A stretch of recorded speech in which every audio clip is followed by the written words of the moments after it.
Hi, welcome to Podcast 2 with Bob and Archie. Talk about life in high tech. Today, our theme is like creative ideas and thinking outside the box. One of the points we like to get across is we discuss doing more than what's expected in your job. Take a look around. Maybe there's more than you can do, expand yourself, and you never really know how far you're going to go, and you might go in unexpected directions. That's what happened to us. Yes, many times through our careers, we found ourselves being assigned this or that and doing other things. Or enhancing those, Yes. or going further than we expected, Yes. and oftentimes getting into trouble. We'll touch a little bit upon that too. So, to give you an idea of what we mean by thinking about outside the box, I'm going to give you a story from when I was a teenager. I went over to my neighbor's house. This young man, a bit older than me, had a neurological disease, and he was wheelchair bound. He was making a tuna fish sandwich, and apparently he put in too much mayonnaise, and his sister was all over him. She goes, "Oh, Tommy, you ruined the tuna fish. It's got way too much mayonnaise in it." I felt sorry for the guy, so I went over, looked in the bowl, and I said, "There's not too much mayonnaise. There's not enough tuna fish." The look in his face, when he appreciated that and got him out of trouble. And it kind of inspired me to continue to try to look at things differently. Just as an aside, my sister used to like really soupy tuna fish. In fact, she was one of these people who would scoop the mayonnaise out of the jar and just eat it plain. Oh, okay. No. Just to throw that in, sorry. I like a little fish in with my... And for those of you not in New England, tuna fish sandwich is tuna fish and mayonnaise. So anyways, we're going to get into some stories here. So, Archie, would you like to start?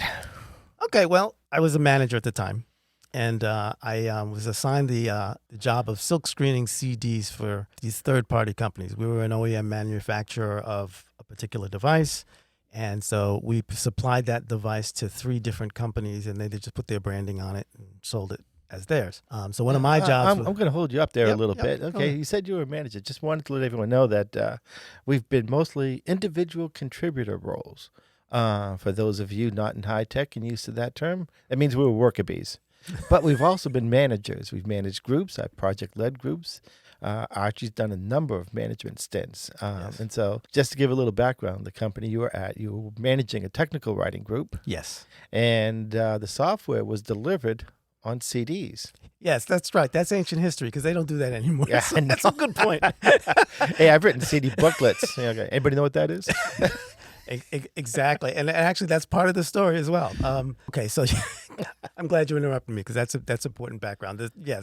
So I'm still screening these CDs for this product for these other companies, and as it turns out, the CD manufacturing company that we were working with was within driving distance of where my company was. So I decided to drive down to the factory since I'd never really done that before. I wanted to see how they do these things. So I walked into the factory, and the CEO greets me. And the first thing I notice is a pile of jewel cases. Now, people who don't know what jewel cases are, these are those little plastic cases that the CDs were packed in, okay? Now, as it turns out, we were creating these cardboard cases to put the CDs in, so we didn't use jewel cases. And I asked the question, so what's with all the jewel cases? I said, oh, well, you order your CDs with jewel cases, but you don't use them. So we just stack them up over there. So my question obviously was, do we pay for those jewel cases? He says, oh, yeah, it's just a cent or two. I said, is there any other way to order the CDs? He said, yeah, you can order them on a spindle. Hey, let's do that from now on. Okay. Sounds like an immediate savings just by observing. Just by observing. And then the next thing we're going through and one of the problems we were having, we would send customers CDs, and the CDs would come out of the cases covered in glue and unusable. So we'd have to send them another CD. And, we had several meetings about it. We couldn't figure out, where's the glue coming from? And so I said, so how do you make the cases that we put the CDs in it? And he shows me this big old whiz-bang machine, and it's like, this is great. This $1 million machine, blah, blah, blah. I said, oh. He said, but, your quantities are too low, so we don't use that. I said, wait a minute. So how do you make the CD? Oh, we got a guy who glues them up in the back. Bingo. Glue. That's how the glues got on the CDs. So so what I ended up doing was sitting down with the CEO and going through different packaging schemes and all this other stuff. And we came up with instead of doing a cardboard envelope, we now had a clear plastic envelope where we could put the CD on one side. One of the things I did after we had this discussion is I went back to my group because we were doing the CDs in jewel cases, and then we had a little booklet that went with it. So I went back to my group and I said, hey, can we redesign this so it'll fit in that on the other side of this CD case? So we did that in a week, and boom, we changed the whole packaging and all the system. And the plastic cases were a couple of cents more, but we saved a couple of cents by not buying jewel cases. So it was a wash. And I did that without asking anybody. Okay, so this is the trouble part. Well, just to give it background, you were doing the technical writing piece. You were writing the piece that goes in with the CD. Right. And there was a problem with the CD, but the person who was supposed to be doing that hadn't.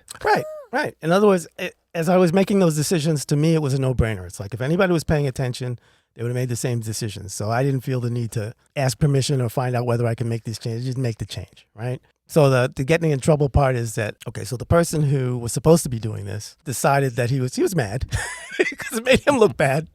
But what ended up happening is they had some problems with installations on the CDs. The CDs weren't working or something like that. Because one of the other little decisions I made, because after making all those decisions, the CEO of that CD-ROM company thought I was the decision maker. So when they had trouble getting gold CDs, which is the way we used to send these things out, he said, "Oh, can we switch these to silver CDs?" And I said, "Well, is there any technical difference between the gold CDs and the silver CDs?" He said, "Absolutely not. It's the same thing. It's cosmetic. The gold is cosmetic." I said, "Okay, do it." Again, I didn't ask anybody. Just do it. And so when they started having trouble with the CDs, they figured it was my fault because I had switched from gold to silver.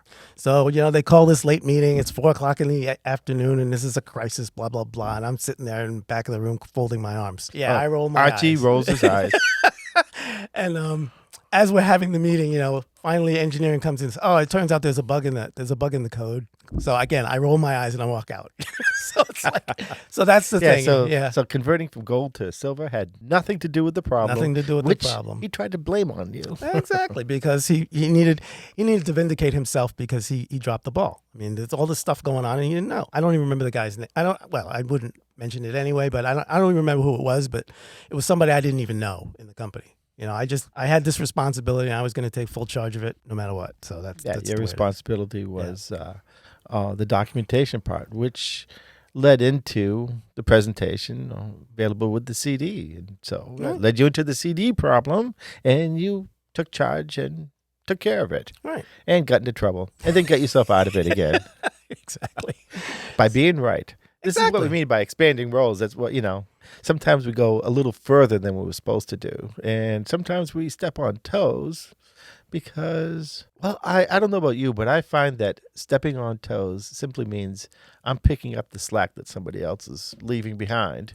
And they get upset about being found out that they're not doing their job. Right. And it all happened because I decided to drive over to the CD-ROM manufacturer because I could. Like, let me see how they do these things. And I learned all this stuff. You could have done that too. Yeah. I try not to step on toes. Right. On purpose. But it does happen. It does happen. And that's okay. That's okay. That's right. Yeah. And so this is part of expanding our jobs. So how did that, in the end, everybody was happy? Oh, yeah. Yeah. In the end, it was no more glue on the CDs. We had a nice, slick looking package where, again, the package was, we had the CD with the silk screening on one side, so you could see the artwork. Then you flip it over and there's a book with artwork and everything, a little booklet that they pulled out. Yeah. So, because the little booklet was, that's extra weight and all that other stuff. So we saved money on shipping and all that stuff. So I ended up getting kudos from the VP at one point. So, because that was one of many things that I did at that company that were kind of not my responsibility that I kind of did anyway. Yeah. But, you didn't go after it. It just kind of fell into your lap, and you took care of it. Yeah, like you said, it's part of, as we get into later, it's the philosophy of the user experience. And so the packaging is part of the user experience. The CD silk screening is part of the user experience, as well as the writing in the booklet. So I kind of believe just in general, from a philosophic point of view, that all of that's mine anyhow. I agree with you completely. And that kind of leads into, one of my stories. I was, I guess I can say I was working at Digital. Yes, because they're gone. And there was a lot of hardware products, and I was working on a hardware product now. A hardware product is a physical product. We're doing something called terminal servers.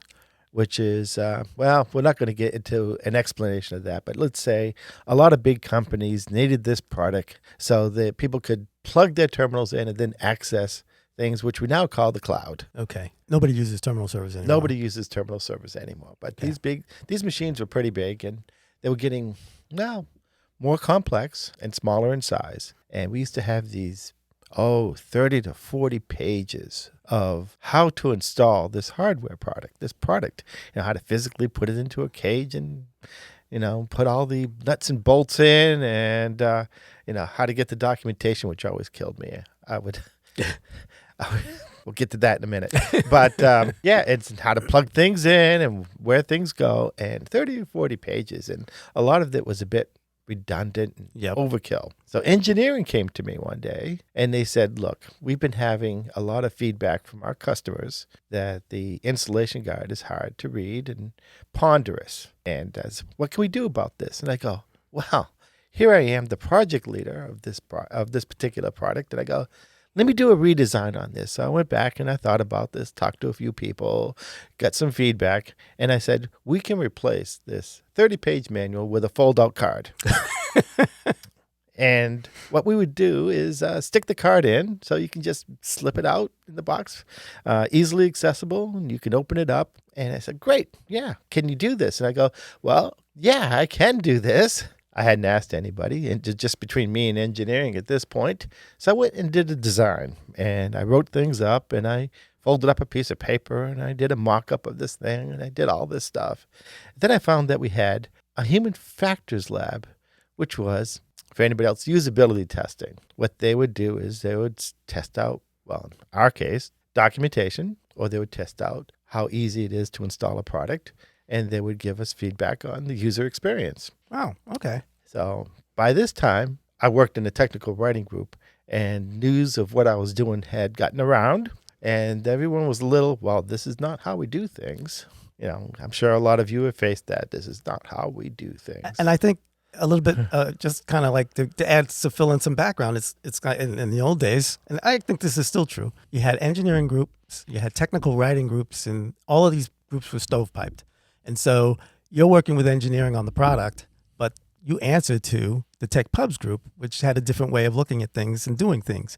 And that's how you got into trouble. Frequently. So anyways, I did this design, and I said, okay, before a customer even sees this, we're going to put it to our human factors group. We'll let them test it out. And so one of the tests that they did was a complete failure. This one person could not install the product. And for some of the managers, it seemed to me that it was vindication on their part that I had failed. So I said, well, what test failed? What happened here? Each panel, if you think of a fold-out card, I had steps 1 through 5, then you move the panel over, and then I have steps 1 through 6, and then you open up the other panel and steps 1 through 7. And this person opened up the whole card and did step 1 of each panel, which was impossible to install. And first of all, I thought, who would do that? I guess you found out. Yes, I did. I didn't even think that was possible. And so, oh my God, everything failed. And I said, wait a minute, this is a test. No customer has seen this thing. Right. So I went back and I said, we'll just do continuous numbering. Steps 1 through 25. Simple answer, right? And it was just like, and we had another problem. The person that would actually be putting some of this together was in Ireland. Now, here's where I ran into a bit of a political problem, we'll call it. I was told that this writer in Ireland, who is technically on my project, and I was the project lead, was stubborn and set in his ways, and he was usually right. So reminds me of somebody, by the way. Well, actually, yeah, that's me. But it wasn't me this time. And my supervisor wouldn't let me talk to him. He goes, well, he's sensitive, and I will talk to him directly, and then I'll give it, tell you. Well, that was what I heard, and I think what he heard was not really the same thing. So I really pleaded to let me talk to him directly. As happenstance would have it, I was scheduled to go on a trip to Ireland to that manufacturing plant. So I can go see this writer. Name was Pat. I go see Pat directly and find out what the heck is going on here. And so we sat down, and I said, look, this is what I'm trying to achieve. And I showed him what I was doing. And he goes, oh, That's it. I like it. Yeah, the supervisor kind of got in the middle, and I'm sure people can relate to that, where we're being micromanaged by a boss. The idea that someone would step in between two people who should talk and say, "Oh no, you talk to me and I'll talk to him," or what? That's ridiculous. That almost never works. Yeah, right. So we got along great after that, and the card was a success. Engineering loved it. The feedback was very positive, and in the end, like you, I ended up getting kudos because I knew it was right. I knew it would be successful. It met what the product needed, right, and what engineering had asked for. So my reputation increased, especially in engineering eyes. My reputation as being stubborn and not non-traditional increased in the eyes of other writers. I'll have to throw in this one story. It was digital, the digital Unix. We had an installation guide that was 450 pages long. Now, I know me personally, if I see an installation guide that's 450 pages, I'm not picking that up. I'm gonna wing it. Right? I've seen a few of those. Yeah, yeah. So I proposed to split the book. I said, they don't need all this crap. There's, the basic installation steps it's a much smaller book. So what I proposed was creating an installation guide, a true installation guide, and then an advanced topics guide for people who want to get into the guts of everything. Just to back up, it's an all software installation guide. Guide, Exactly. And it was a pretty complex piece of software too. Exactly. I mean, the digital Unix as a piece of software had volumes and volumes of materials. So this was just the installation guide. They had a volume for different parts of the operating system. It was fairly complex, but well, just to let everybody know, back then when you installed an operating system, it would take hours, days, weeks to get everything just right. Exactly. You just don't download, click install, and then wait 20 minutes. That was not the case back then. Right. But ultimately, I had proposed that split, and I remember distinctly the other writers in the group, because I was part of a team at that time, were saying, well, somebody who was here before proposed that, and engineering really had a problem with that. They didn't want to make those kinds of changes. So me being me, I went and did it anyway. And when I showed engineering, they kind of liked it. And then as it happens, same sort of thing with your scenario, I found that there was a usability guy on the team. And he was going out to test the installation procedures to company sites to do installation procedures. And I said, "Hey, can I bring my new design book to these tests to see whether I'm right about the split?" So we went to, I think, 5 different companies and saw about two or three people at each company, and nobody ever opened the advanced topics book, but they were able to complete the installation. So vindication. And support loves hearing that. If you've ever worked for a support group, you want to get into a customer site, get the product up and running as fast as possible. We're talking corporate software and hardware here. Yep.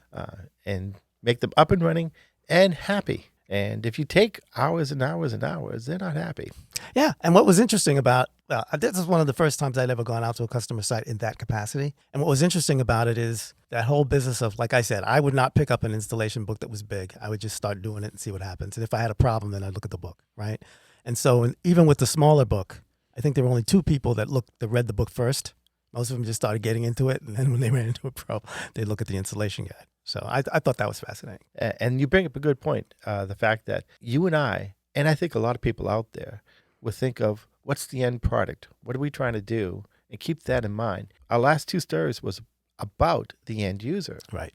And doing the right thing in spite of what it took and how other people thought of it. So we've always kept that in mind. That was always a goal. That's right. And I think we talked about this in our introduction where some writers, they do a product focused document which talks about what the product does. And then they do a technical focus which talks about the technology behind the product. And then, the advanced person tends to put the user first and, okay, so all these pieces have to come to bear to make this user successful in what they're doing. So that's kind of the philosophy that drives everything. Well, you and I kind of do. It's like, okay, how does this benefit the user or how does this detract from the user? And make sure we try to get that right as best we can. Exactly. I know too many people in my career that they're only trying to please their manager or whoever's going to take that piece of the product next. Right. And you and I have kept the whole picture in focus. What are we trying to do? How do we make the company successful? And I think that's led to a lot of opportunities for both of us. But since you started on installation, I'm going to relate a little story on installation. I was doing this software installation, which of course was a bit complicated, but I was working with the engineer. And so he said, well, doing these things and I'm writing stuff up. One of the things, if I'm writing up an awful lot of text to explain a thing, there's something wrong here. That's right. This should be a lot easier. That's right. So I'd go back to the engineer and I say, well, I've had to stop my procedure on step 5 or whatever step it was and have them go find out a piece of information. I go, can't you just find that out for yourself? Have the software look it up and then put it in there? He goes, yeah, I can do that. I'll go, great, well, do that now, and I'll cut this whole step out. Okay. And I go back later on with another question. I go, gee, do we really need this piece in here? And can we just cut it out or just give him an option? He goes, yeah, I can do that.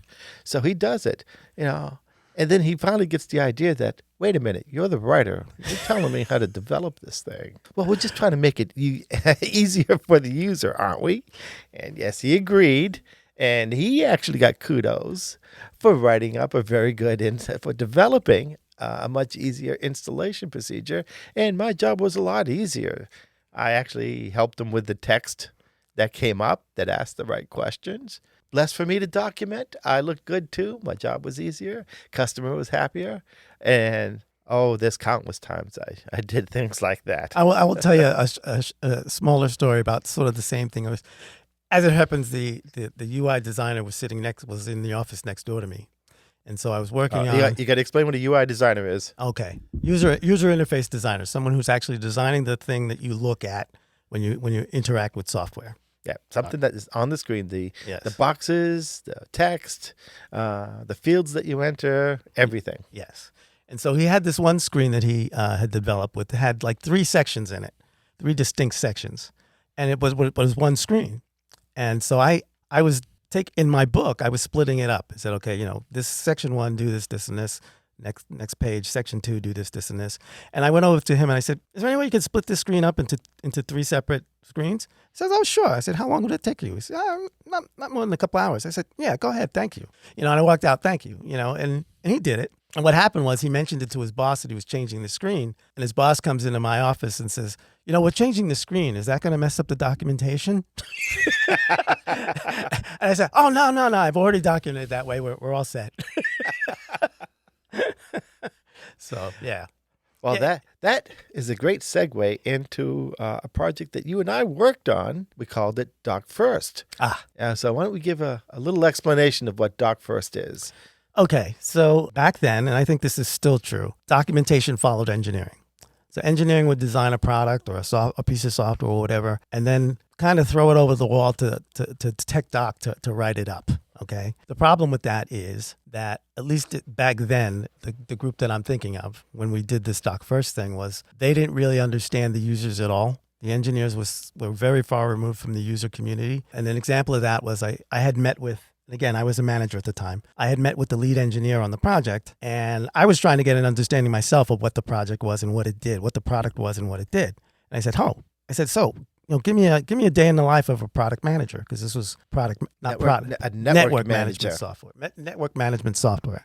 So I said, so give me a day in the life of a network manager. He looked at me like I had 2 heads asking that question. So in other words, he was a lead engineer on this project, and he had no idea what his users did for a living. Yeah. Now, back during this time, what's prevalent now in a lot of companies is that they do have user interface design, UI designers. Right. That was not as common. Right. When we were doing this. That's right. So what had ended up happening, once I learned that and realized that they had a real problem in terms of usability, because I always use the example of, in that piece of software, if you go to screen A, there'd be a red button in the right-hand corner, lower right-hand corner, and it did one thing. But if you went to screen B and there was a red button in the lower left-hand corner, it did something completely different.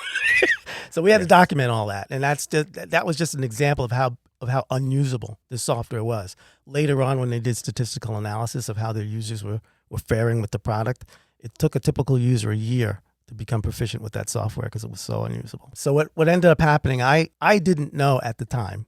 I was a new manager. I didn't know that there was such a thing as a team of usability experts, people who actually did that for a living. So what I sold engineering was, I said, look, my writers are all user focused. That's what we do. Okay. We're going to find out what the users are going to do, what the users need to do, and we're going to write it up based on that. So we're the closest thing you have to a usability experts. So that's what statement, and that's sale, because they bought it.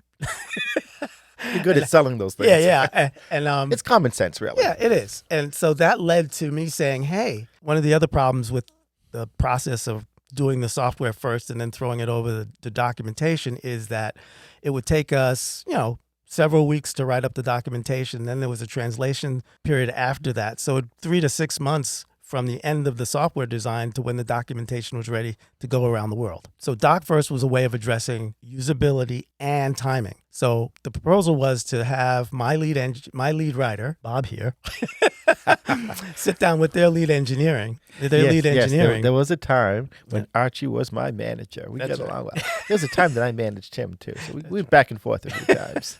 So I put Bob together with their lead engineer, and the goal was to write the user documentation first and then have engineering design from the user documentation. And that killed two birds. One, it gave us a more usable product, and two, the documentation was finished a lot earlier. And so there wasn't this big spread between when the software was done and when the documentation was done, basically done simultaneously. So we did one pilot, and then digital went out of business. Yeah, but one of the things that happened during that time was that as digital was, well, let's just call it slowly going away, budget was being cut all over the place, except for you. In fact, and this is how, doing what's right and coming up with ideas to solve problems. When everybody was cutting their budget, because when companies get tight, engineering, the first thing they look at is their tech doc group. Let's get rid of those people. We don't need those people. We don't need those writers. So what ended up happening, is that I had become Mr. Usability. I was the noisiest person in that department around usability. So what they did was they gave me budget to go out and hire a UI engineer. Okay. So I was going to manage that person. So they gave me a lot more money to hire a whole person. And so, while everybody else's budgets were being cut across the Tech Pubs group, my budget was being increased a substantial amount. Yeah, which was an amazing feat. Exactly. Now, just to give everybody a little background on this, this was during a time when most people did not have a personal computer. They was just starting up. We were doing corporate stuff. There was a lot of network management that had to be done. None of it was automated. It was pretty complicated. The network management product that we were working on was actually amazing in its capability, but they had no idea of how users worked and no idea how to interface to that. And therefore, the product was failing, not because it couldn't do things, but nobody knew how to do things. As part of this project, I convinced engineering that they needed to talk to actual users. So we paired. Who would have thought? Yeah. We paired a writer and an engineer to go out and to a site. That was actually, I think that was my idea. But I took one of the engineers and I told her, and I said, first thing you do is don't say anything. Don't correct them. Let them talk. See what their problems are. Don't try to fix anything. Just try to understand. Listen. And so she did. I'll give her awful lot of credit. Though I saw her jump up a couple of times and I just kind of looked at her. And she was saying, the person at the site who used the product, gee, I wish it did X. And, gee, I wish it did Y. Of course the product could do X, Y, Z, and A, B, C, D, and a lot of other things. They didn't know it existed. Right. They didn't know how to get to it. And that was the point. And that happens, I can actually give you a modern example where that was still true. And this is in medical devices, interestingly enough. We had a user manual for a fairly complex medical device. It was robotic surgery. And every time we get a complaint about, somebody would call service and it's like, I thought this thing did X, Y, and Z. And the service guy would say, well, it's on page 250. User manual, and that kind of thing. And so what ended up happening is each time we got a call like that, Pubs Group was driven to create a cheat sheet. So in the end, we had like 40, I think in the end we had almost 50 documents with essentially the same information in it to cover all these little things that were all in the main book, but people couldn't find it. So we had to pull them out. And so as you can imagine, that was a nightmare in terms of maintenance and updates and keeping everything up to date, accurate, consistent. I actually use that on my resume. Talk about, we had to update 40, 50 documents in 3 months. But, it's basically because they all had very similar information. So a change in any one document had to be changed across all of them. Oh. So it was just a pain. Yeah. Well, that kind of work bores me.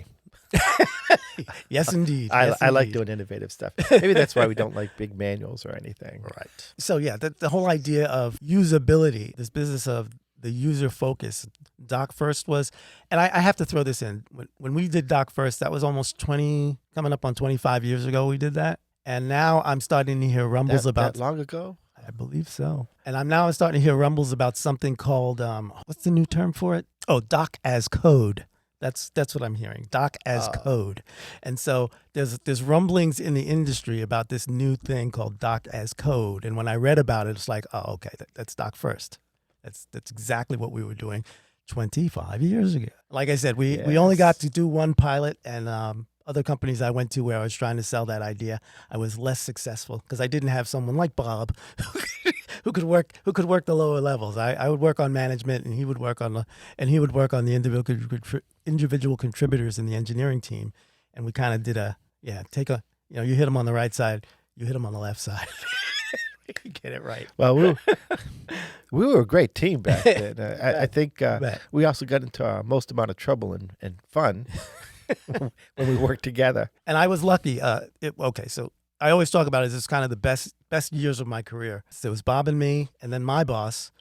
He would take the director out for drinks and calm her down and explain to her what I was doing, and that went away. But yeah, so I angered my director quite often. Yeah, I did the same once. When our director was a individual contributor, she wrote a manual to go in this set. Well, a couple of years later, I'm managing this set, and the one document that she created, very proud of, wasn't used by anybody. It was a user guide for the terminal server, which no terminal server manager would allow their users to see. Wow. So I said, wow, we're spending a lot of time on this, and it's going nowhere. So I chucked it, not knowing. And so when I had a meeting with her, I said, gee, proud of myself. I'm very, I'm saving the company money. We're doing better things. I go, yeah, that user guide, nobody's using it, so I've deleted it. Oh, I created that. And I'm thinking, wow, what a career-limiting move I just made. But it all worked out. So sometimes, we stumble into problems. Somehow we were lucky enough to get things worked out. But I think the big thing is we've always kept the company, the user focus in mind, right, which always benefits the company. Right. And that's how we managed to get into trouble and get ourselves back out again. Out of trouble.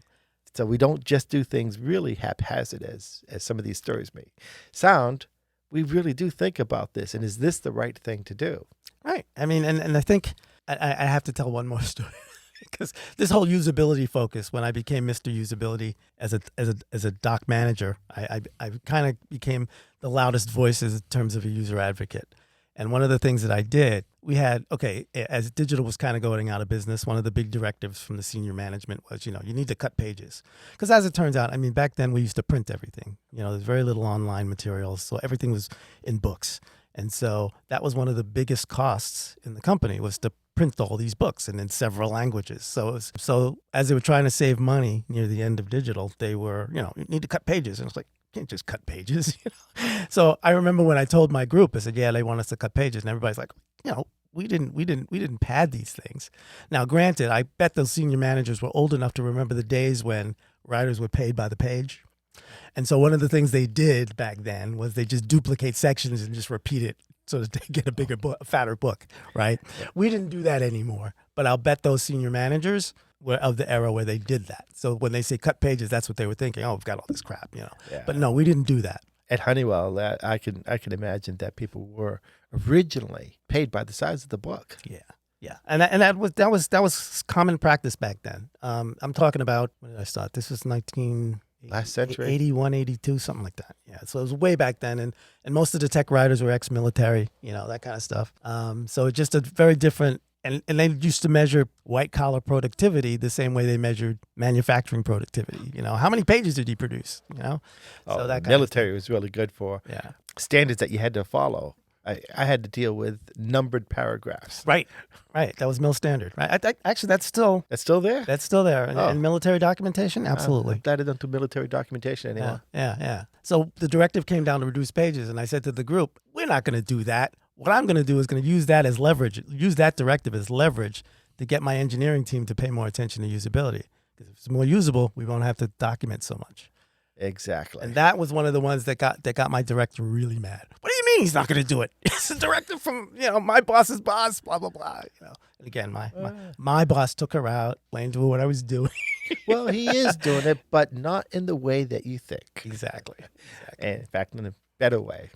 That's right. I have to admit that all our experiences we just talked about, when I went freelancing, I started calling myself a user experience analyst because I was so into what users were doing, how it affected the product, how it affected documentation, and how to make a better presentation of the information. Later on, user experience analysts and developers is very common. Right.